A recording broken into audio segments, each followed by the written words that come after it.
Hi, I'm Taylor with VertDesk, and today I'm going to show you how to set the container stop on your desk. The container stop allows you to change the minimum or maximum height of your desk. The reason that you would do this would be if you had a file cabinet or a shelf above your desk that you wouldn't want your desk to come in contact with if you were moving your desk up or down. To set a new minimum height for your desk, you're going to want to first move your desk to the minimum height that you want to use. Press the down arrow until you're at your desired height. Next, press the up arrow key 4 times quickly. You should hear a sound that means you have entered the menu. The display will show P01.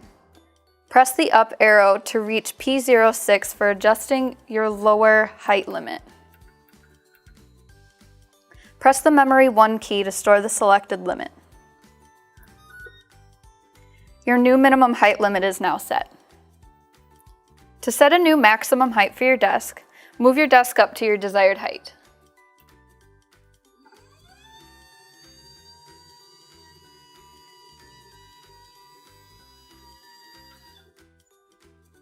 Press the up arrow key 4 times quickly.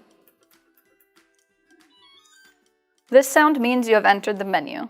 The display will show P01. Press the up arrow to reach P07 to set your max height limit. And then press the 1 button to set your maximum height. To show you that our programs have been set, I'm going to now show you that we can move our desk down to the container stop setting that we have programmed. And as you can see, it stops at our desired minimum setting. And that's how to change the container stop of your desk. If you have any other questions about the programming of your desk, please visit us at the Learning Center at VertDesk.com. Thanks for watching.